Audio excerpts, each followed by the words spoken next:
qui aura l'Afrique dominera le monde. C'est une vérité. Parce que qui aura l'Afrique sera maître des matières premières dans le monde.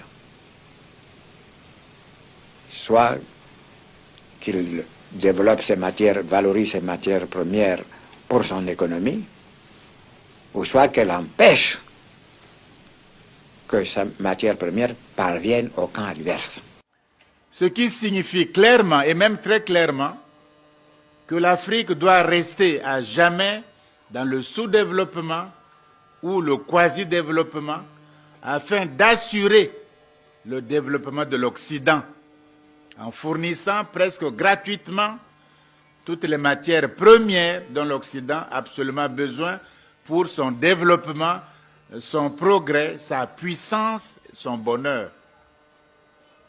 Le pompage de l'Afrique par l'Occident installe ici le sous-développement et crée là-bas le développement.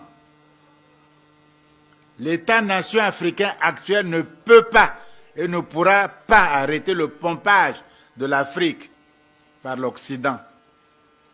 Ce pompage continu signifie que l'Occident n'a aucun intérêt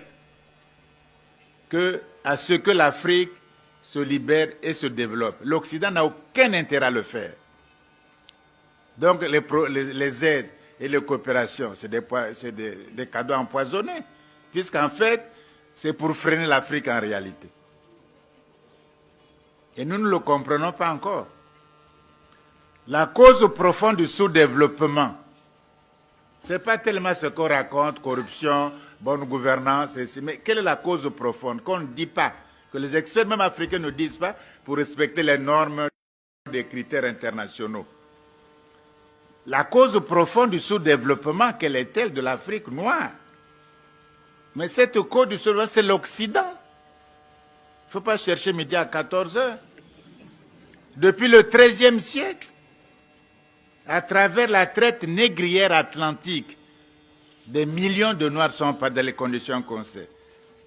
À travers l'esclavage, c'est-à-dire traiter des êtres humains sans droits humains comme des animaux. La colonisation, et on payait même les impôts, on vous coupait les bras, si vous n'avez pas payé l'impôt, même mort.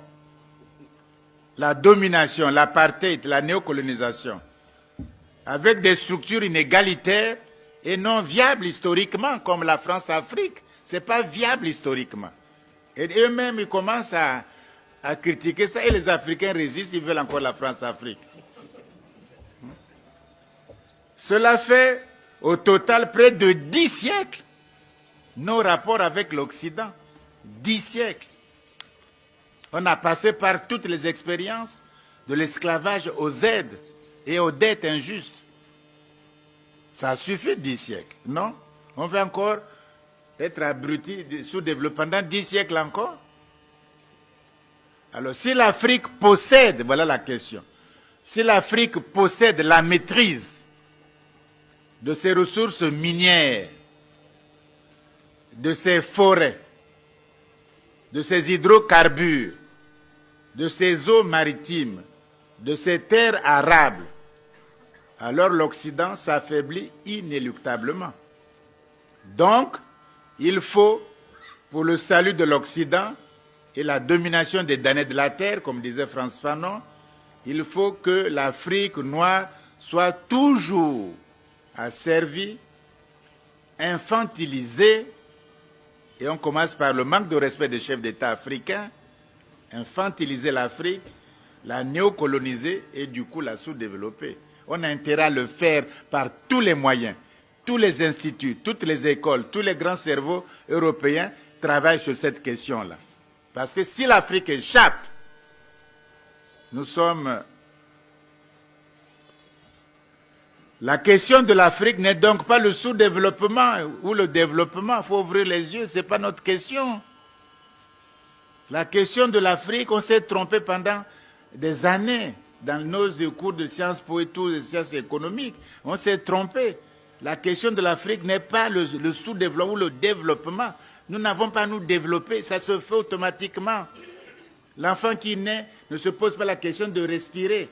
S'il a de bons poumons, il respire automatiquement. La question de l'Afrique est très nettement, il faut le dire, la question du rapport de force dans le monde contemporain. La question du rapport de force dans le monde contemporain. Je vais m'expliquer sur ça, en prenant des images. Pot de terre, c'est-à-dire la céramique, la poterie de terre. Pot de terre contre pot de fer, qui gagne? Qui domine? Qui dirige? Qui fait la loi? C'est tout. Hein?